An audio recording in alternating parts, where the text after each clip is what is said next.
आपका India TV देख रहे हैं आप। आपके साथ मैं हूं प्राची पाराशर। 5वें चरण का मतदान लगातार जारी है। 8 राज्यों की 49 सीटों पर इस वक्त वोटिंग हो रही है और वोटिंग को लेकर किस तरीके का उत्साह है, एक एक बूथ से क्या रिपोर्ट सामने आ रही है, लगातार हम आपको बता रहे हैं। इस वक्त मैं मौजूद हूं जो हॉट सीट है उत्तर प्रदेश की रायबरेली, जहां राहुल गांधी अपनी मां की विरासत को संभालने के लिए उतरे हैं और उनके सामने है दिनेश प्रताप सिंह। अब क्या माहौल है मतदान केंद्रों पर, आप भीड़ को देखकर अंदाजा लगा सकते हैं। हम आपको तस्वीरें दिखाएंगे कि कैसे यहाँ पर लोग मतदान के लिए आ रहे हैं और इसके साथ ही साथ फिर इकट्ठा होकर अपनी अपनी जो बातें हैं वो भी कहते हुए नजर आ रहे हैं। अब देखिए लोकतंत्र के महापर्व की जो खूबसूरती है, आइए आपको दिखाती हूँ। क्या बुजुर्ग, क्या बच्चे, क्या युवा यहाँ सब अपने मत का इस्तेमाल कर रहे हैं। ऐसे ही एक दादा हमें यहाँ पर मिले जो अपने मत का इस्तेमाल कर रहे हैं और लोगों को जागरूक भी करते हुए नजर आ रहे थे कि भाई जरूर इस्तेमाल करना चाहिए। वीवीपैट और ईवीएम की चर्चा भी यहाँ पर दादा करते हुए नजर आ रहे थे। क्या नाम है आपका दादा? शिवराम गुप्ता। आपने तो यहाँ कई चुनाव, कई सांसद देखे, कौन सा सांसद बेहतर लगा सबसे ज्यादा? नहीं, हमेशा ऐसा ही रहा है। सही रहा है। हाँ। अच्छा, इस बार राहुल गांधी जी को आशीर्वाद मिल रहा है रायबरेली का कि नहीं? अरे भाई, अब ये तो पब्लिक जाने, 4 जून को पता चलेगा किसको मिल रहा है किसको नहीं। क्या है रायबरेली के मुद्दे आपके हिसाब से? यहाँ विकास कुछ हुआ? 5 सालों में कुछ किया सरकार ने? कुछ बहुत हुआ है। यानी कितने ओवर ब्रिज बन गए, कितने सड़कें बन गए, हाईवे बन गए, ये बन गया, इंस्टीट्यूशन बन गए, सब बहुत विकास हुआ है। बहुत विकास हुआ है, बहुत जबरदस्त। अच्छा, कौन पसंदीदा नेता है आपका? कौन बनना चाहिए देश का प्रधानमंत्री? तो मोदी। मोदी जी। ये अब महिलाएं भी हैं हमारे साथ। आप बताइए मैम, वोट डाल दिया आपने? जी। जरा उंगली का निशान तो दिखाइए हमारे कैमरे पर। देखिए, ये है लोकतंत्र के महापर्व की खूबसूरती और यही वो निशान है जिसे लगाकर जो मतदाता है वो गौरवान्वित भी महसूस करते हैं, अपने मुद्दे भी बताते हैं। आपका नाम क्या है? जी, अनीता गुप्ता है। यहीं रहने वाले हैं? जी। बताइए तो किन मुद्दों पर वोट डालने के लिए आ रही हैं? तो देश के विकास के लिए। विकास हुआ है? जी, बहुत हुआ है। हुआ है। क्या विकास हुआ बताइए जरा। जी, बहुत सी फैक्ट्रियां हैं खुली है, रोजगार को मिलने के लिए, बेरोजगार है उनको रोजगार भी मिलना है, ये सब बहुत सारी चीजें हैं। जी। क्या देखिए, सोनिया गांधी आकर तो अपना बेटा सौंप कर गई हैं आपको, राहुल गांधी को। हाँ, लेकिन देखिए उनको भी मौका मिलना चाहिए, हमारी राय यही है।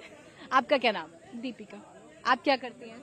हाउसवाइफ। हाउस वाइफ हैं। महंगाई तो बहुत बड़ा मुद्दा रहा इन चुनावों में। आप प्रभाव है महंगाई का? महंगाई को सोचकर वोट डाल रही हैं कि सब अच्छा चल रहा है? थोड़ी महंगाई चलता है, अगर फ्यूचर देश का अच्छा हो जाए तो नहीं, मतलब ब्रॉडर चीजें और भी चीजें हैं महंगाई के अलावा, तो थोड़ी महंगाई सह के अगर और ज्यादा विकास हो जाए देश का तो ज्यादा अच्छा है। तो बताइए कौन सा नेता आपको अच्छा लगता है? प्रियंका गांधी भी इस क्षेत्र में खूब घूमी है, उनकी बातें अच्छी लगी? मोदी जी की, योगी जी की, किसकी? नहीं, मोदी जी।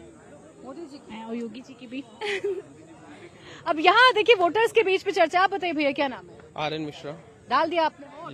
क्या है भाई रायबरेली में मतदान को लेकर इस बार का मुद्दा सबसे बड़ा क्या? पार 400 पार रायबरेली से। रायबरेली से तो गढ़ है गांधी परिवार का। गढ़ है, लेकिन जब से सांसद सोनिया गांधी बनी है तब से उनसे पूछिए कितनी बार आई हैं, अपने बेटों को सौंप तो गई हैं, और रायबरेली के बेटों का क्या करी उन्होंने? अगर विधायक भी उनका कांग्रेस से ही आया छोड़ के, क्यों छोड़ के आया है? कोई ना कोई दिक्कत होगी कांग्रेस में तभी छोड़ के आया है। उनका आप बयान सुनिए, और क्या कह नहीं है कि हमने रोड दिया, रिंग रोड दी, रिंग रोड अभी भी नहीं बनी है। 2004 से कहाँ हिला कहाँ पाए हैं उन्हें यहाँ पर? 2004 से वही साल इस बार हिलाएंगे ना, अब की बार आंधी आएगी और जाएगी कांग्रेस। डाल दिया वोट? जी, डाल दिया। नाम बताइए। उत्कर्ष मिश्रा। बेरोजगारी बहुत बड़ा मुद्दा बना रहे कोई राहुल। मुद्दा नहीं, आप पढ़ लिख के आइए, बेरोजगारी कोई मुद्दा नहीं है, राष्ट्रहित मुद्दा है। अब की बार 400 पार होगा और पिछले 20 सालों से रायबरेली की जनता देख रही है। राहुल गांधी जी अमेठी छोड़ के भागे, वहां से उनको भगाया, वहां की जनता ने उनको भगाया। इस बार रायबरेली की जनता उनको नकार देगी, उनके पास कोई मुद्दा नहीं है। आप क्या करते हैं? मैं अभी पढ़ाई कर रहा हूँ। अच्छा, अभी पढ़ाई कर रहे हैं, इसीलिए बेरोजगारी समझ में नहीं। कोई मुद्दा नहीं बेरोजगारी का, आप पढ़ के आइए। बिजनेस भी कर रहे हैं, बेरोजगारी कोई नहीं है। आप अभी आपने कहा आप अभी कर रहे हैं इंडिया टीवी के लिए काम, आपने मास कम्युनिकेशन करा, अच्छे नंबर आए होंगे तभी आपको इंटरव्यू में सिलेक्शन हुआ। ऐसे तो देखिए बेरोजगारी को लेकर यहाँ पर ये भी मसले हैं और किन मुद्दों पर यहाँ लोग वोट दे रहे हैं, आइए जानते। क्या नाम है मैम आपका? रेनू चंदानी। वोट डाल दिया आपने? नहीं, अभी नहीं, अभी जा रही हैं वोट? हाँ, पर्ची नहीं मिली अभी। अच्छा, इतनी गर्मी में आप वोट डालने जा रही हैं, कोई तो मुद्दा होगा जो सोचकर निकले होगे। हाँ, ताकि देश की तरक्की हो, अच्छा हो, रायबरेली अच्छा हो, तरक्की पे जाए। कुछ तरक्की हुई है बीते 5 सालों में? हाँ, काफी कुछ तो नजर आया है, और चाहते हैं और हो। जी, थैंक यू। अब तरक्की विकास ये तो मुद्दे हैं ही और आज विकास की चर्चा सबसे ज्यादा आपको रायबरेली में सुनने को मिल रही है। बाकी जगहों पर उत्तर प्रदेश के क्या माहौल है ये भी हम आपको बताएं, साथ ही साथ ये भी बता दें कि कहां पर कितना प्रतिशत अभी मतदान जो है वो हो चुका है। देखिए यूपी की जिन सीटों पर इस वक्त मतदान हो रहा है वो सीटें तो 14 है, लेकिन सबसे ज्यादा चर्चा अगर हो रही है तो अमेठी रायबरेली की हो रही है। अगल बगल वाली सीटें हैं, एक से स्मृति ईरानी चुनाव लड़ रही है भारतीय जनता पार्टी की। केएल शर्मा जो कि सोनिया गांधी के करीबी माने जाते हैं, गांधी परिवार के करीबी माने जाते हैं, वो वहां से मैदान में। रायबरेली की बात करेंगे तो यहाँ राहुल गांधी हैं और साथ में है दिनेश प्रताप सिंह। यहाँ का माहौल क्या है हम आपको बताएं। अमेठी में स्मृति ईरानी के सामने गांधी परिवार के करीबी किशोरी लाल शर्मा यानी कि केएल शर्मा है। राहुल गांधी का सामना दिनेश प्रताप सिंह से है। दिनेश प्रताप सिंह ने दावा किया कि इस बार रायबरेली में कमल का फूल खिलने जा रहा है। देखिए बीते सालों से 2004 से यहाँ पर कमल का फूल नहीं खिल पाया। 1998 में यहाँ आखिरी बार बीजेपी जीती थी। इस बार बीजेपी को उम्मीद है। उन्होंने सोनिया के रायबरेली की जनता को खत लिखने पर भी सवाल उठाया और कहा कि अगर चिट्ठी लिखने से ही सांसद की जिम्मेदारी पूरी हो जाए तो फिर जनप्रतिनिधि होने का क्या मतलब। इंडिया टीवी ने बात की दिनेश प्रताप सिंह से, आइए आपको सुनवाते हैं उन्होंने क्या दावा किया है। बीजेपी के प्रत्याशी रायबरेली से दिनेश प्रताप सिंह हैं। दिनेश जी ये बताइए कि 2019 में एकमात्र यही एक सीट थी रायबरेली जो कांग्रेस के खाते में गई। 24 में आप लड़ रहे हैं बीजेपी से, एक टफ सीट मानते हैं इसको? मुझे तो कोई टफ सीट नहीं लगती। 2024 में भारतीय जनता पार्टी का कमल भारी मतों के अंतर से खिल के जा रहा है, जो हमारे मोदी जी को फिर से प्रधानमंत्री बनाने के काम आएगा। लेकिन सोनिया जी तो कह रही हैं कि बेटे को सौंपा। इसके पहले जब राज्यसभा गई तब भी बड़ी मार्मिक चिट्ठी लिखी कि परिवार मेरा जो है यहाँ से बना रहेगा। उनको लगता है कि जनता समर्थन बनाए रखेगी। जनता चिट्ठी पे काम करती है कि जनता अपनी सेवा चाहती है, जनता अपना सुख दुख का चाहती है कि जनता चिट्ठी पे वोट देगी। आप हमको बताइए, जो सुख दुख का साथी होगा, जो उसकी जरूरतों पर खड़ा होगा, जो उसकी अच्छी सेवा करेगा, जो उसको अच्छा सम्मान देगा, वोट देगा। अगर चिट्ठी से काम चल जाए तो हर कोई चिट्ठी लिख दे, अपनी संसदीय क्षेत्र को आने की कोई जरूरत नहीं, एमपी होकर चला जाएगा। तो ये तो मेरे हिसाब से लोकतंत्र में एक तरीके से अनुचित बात है कि आप आओ 10 साल रायबरेली वालों के सुख दुख में कभी खड़े ना हो, चाहे जितने लोग मर जाएं, चाहे जितने बड़ी तकलीफ हो, आप उनके साथ कभी खड़े नहीं होते हो और आ करके एक चिट्ठी लिख दो, साहब मैं बेटा सौंप रहा हूं।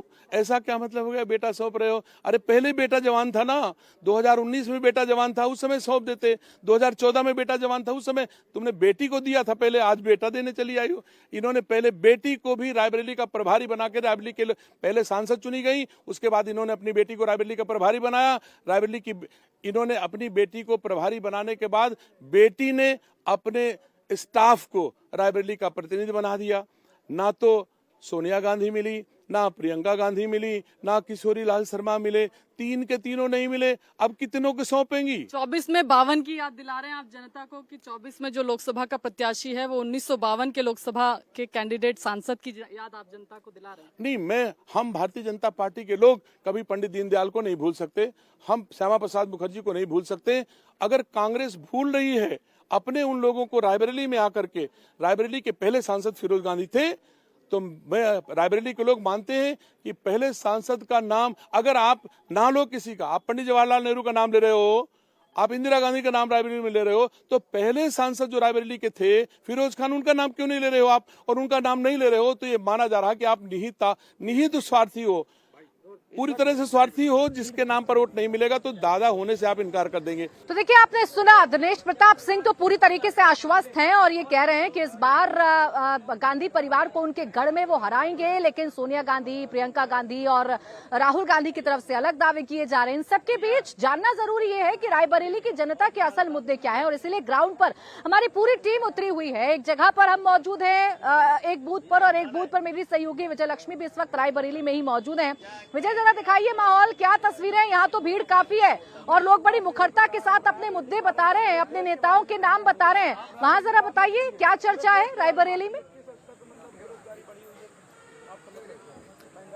देखिए प्राची, ये बछरावा विधानसभा क्षेत्र में आता है जिस एरिया में हम खड़े हैं, और रायबरेली की सीमा में अगर लखनऊ से आप घुसते हैं तो सबसे पहला विधानसभा क्षेत्र जो है वो बछरावा पड़ता है। बताया जा रहा है कि राहुल गांधी भी जब यूपी में प्रवेश करेंगे तो सबसे पहले बछरावा के पोलिंग बूथ पर जाएंगे और कोशिश करेंगे, फीडबैक लेंगे डिफरेंट पोलिंग बूथ पर जाकर। बहरहाल देखिए ये एक पोलिंग बूथ है, यहाँ पर पेड़ की ठंडी छांव है तो इसलिए कतार में लोग खड़े हुए हैं, महिलाएं खड़ी हैं। जरा कुछ महिलाओं से बात करते हैं। बताइए दीदी, अरे आपके मुद्दे कुछ बताइए।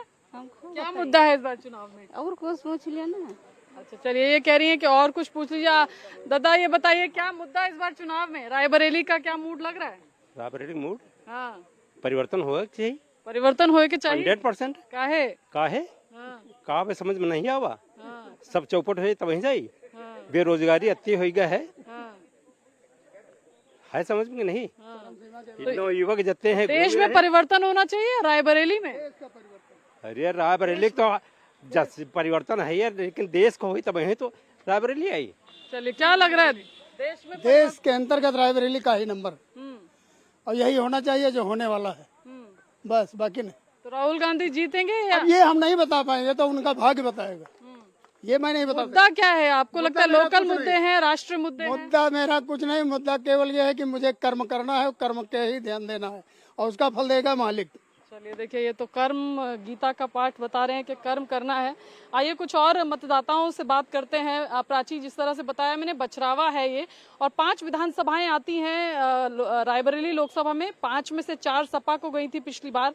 अदिति सिंह कांग्रेस से जीती थी, लेकिन फिर बाद में बीजेपी में चली गई। तो अभी 5 में से 1 बीजेपी के पास और 4 सपा के पास है। जी बताइए, क्या रायबरेली का मुद्दा है? रायबरेली का मुद्दा देखिए, गीता का पाठ या रामायण का पाठ सिर्फ नेता तो करेंगे नहीं, वोटर्स भी कर रहे हैं। और वही बात बताते हुए विजयलक्ष्मी आपको जरूर नजर भी आ रहे हैं वोटर्स की, उनके दिल में क्या है और उनके मुद्दे क्या है। अब देखिए, रायबरेली का माहौल तो हम लगातार बता ही रहे हैं, लोगों से और भी बात करेंगे, बूथ की तस्वीरें आपको दिखाएंगे। लेकिन रायबरेली से सटा हुआ अमेठी, जहां स्मृति ईरानी ताल ठोक रही हैं और के.एल. शर्मा है वहां पर कांग्रेस के उम्मीदवार, वहां कैसा माहौल है ये रुचि हमें बताएंगी। रुचि, जरा बताइए किस तरीके की तस्वीरें हैं, क्या माहौल है? देखिए, एक तो प्राची गर्मी बहुत है, लेकिन ये जो गर्मी है जिसमें पसीने आ रहे हैं, वो वोटर्स का उत्साह कम नहीं हो रहा। ये ज़रूर है कि सुबह बहुत लंबी लंबी कतार थी, अब थोड़ी भीड़ कम हुई है। लेकिन अभी जहाँ पर हम हैं गौरीगंज में, यहाँ लगातार वो वोटर्स के आने का सिलसिला जारी है। अब यहाँ बहुत सारे वोटर्स भी हैं हमारे साथ। आपका नाम क्या है? मैम विवेक कुमार बंसल नाम है मेरा। अच्छा बंसल जी, वोट डाल दिया? वोट डाल दिया। खाइए जरा। वोट दिए। अच्छा, तो जब वोट डाल रहे थे तो क्या मुद्दे थे? मैम हम तो राम मंदिर के नाम पे वोट दिया हूँ, और लेकिन काम कुछ भी नहीं हुआ है। काम व्यापारी त्रस्त है। यहाँ पे जीएसटी जब से आया है, हमारा व्यापार खुदे ठप हो गया, नुकसान में रहे। और दूसरी बात, मुख्य हम LIC एजेंट भी हैं। मुख्यालय यहाँ 15 साल से खुला है, और LIC के ब्रांच में कई बार दिया, LIC का ब्रांच नहीं खुला यहाँ पे, जगदीशपुर में है। लेकिन 5 साल जो सरकार चली उसके बारे में क्या कहना? मैम सरकार तो सही चला रहे हैं, लेकिन अभी ये है कि दिक्कतें तो है ही है, व्यापारी त्रस्त है। व्यापारी त्रस्त है। तो किसको बड़ा नेता आप मानते हैं देश? हम तो मोदी जी को मानते हैं। गारंटी किसकी काम करेगी? मोदी जी की? गारंटी तो मोदी जी की ही काम करेगी। राम मंदिर के नाम पे वोट दिया हूँ केवल मैम। मंदिर के नाम पे। आपका क्या नाम? मोतीलाल अग्रवाल। अच्छा अग्रवाल जी, वोट डाल दिया? अभी नहीं जा रहे हैं डालने, जा रहे हैं। गर्मी बहुत है, भीड़ भी है काफी बूथ पे। कोई दिक्कत नहीं है। बताइए, जब वोट डालेंगे तो क्या मुद्दे दिमाग में होंगे? क्या मुद्दे होंगे दिमाग में? दिमाग में यही है कि राम मंदिर लाए, उन्हीं को देंगे बस। और तो नेता किसको बड़ा मानते हैं 5 साल में सरकार? मोदी जी। यहाँ कोई नेता है ही नहीं। यहाँ अगर अमेठी की बात करें तो अगर, क्योंकि राहुल गांधी 2019 में यहाँ चुनाव हारे थे और गांधी फैमिली इस बार चुनाव मैदान में नहीं है, 1999 के बाद पहली बार ऐसा हो रहा है, उसका कुछ फर्क देखते हैं? उसका पहले से कुछ फर्क ही है। क्या? यहाँ पे विकास के लिए थोड़ा बहुत स्टेशन वगैरह और भी जो भी है काम क्या नाम है आपका? सूर्य प्रकाश नाम है। डाल लिया आपने? हाँ वोट डाल लिया। अच्छा, तो जब वोट डालने गए तो क्या चीज दिमाग में, क्या मुद्दे दिमाग? देखिए, दिमाग में पहला मुद्दा ये था कि पहले जो आतंकवादी आते थे वो सीधा आगे देश में प्रवेश कर जाते थे, और हर स्टेशन पे सुनाई पड़ता था कि आप सावधान रहिए, कोई लावारिस चीज़ को छुइएगा मत। ये पहली बात तो ये सुनने को ही नहीं मिल रहा है। दूसरी चीज़, अब किसी भी, वो हमने जो हमारे यहाँ भी ये बीमार्ट बना है, पहले यहाँ पे भी जो हमारी माताएं बहनें 7 बजे नहीं निकल सकती थी। आज की स्थिति ये है कि आप 10 बजे, 11 बजे, 12 बजे जब लास्ट मूवी छूटती है, तब भी हमारी बहनें जो है अंतिम फिल्म देख के निकलती हैं, एकदम सुरक्षित हैं। गांधी परिवार नहीं लड़ रहा, उसका कुछ असर यहाँ? देखिए, गांधी परिवार ने सिर्फ अमेठी को ठगा है। जितने दिन से वो यहाँ पर रहे, इतने दिन से अमेठी की जनता ने उनके ऊपर विश्वास किया और उनको जिताया। उन्होंने अमेठी की जनता को जितना हो सका उतना ठगा। इसके लिए अमेठी की जनता ने 2019 में भारी मतों से 54,000 वोटों से दीदी स्मृति जी को जिताकर उनको बाहर का रास्ता दिखाया। इसीलिए उनकी हिम्मत नहीं पड़ी, जो उन्होंने कुकृत्य किया है जनता के साथ अमेठी की, इसीलिए उनकी हिम्मत नहीं पड़ी कि फिर से एक बार और ज्यादा वोटों से मैं हारूंगा। इस वजह से राहुल गांधी जो है वो लखनऊ पहुंच गए हैं और लखनऊ से रायबरेली की तरफ निकल चुके हैं। चूंकि रायबरेली आएंगे, उम्मीदवार हैं, यहाँ से बूथ बूथ घूमेंगे और उसके बाद देखेंगे कि उनको क्या रिपोर्ट मिल रही है। देखिए, अब भीड़ बहुत ज्यादा इकट्ठा हो रही है। वक्त हमारे लिए एक छोटे से ब्रेक का हो गया है। ब्रेक से फौरन वापस लौटेंगे। रायबरेली के दिल में क्या है और राहुल गांधी यहाँ पर आ रहे हैं तो मतदाता क्या सोच रहे हैं, ये सब कुछ आपको बताएंगे इस ब्रेक के बाद।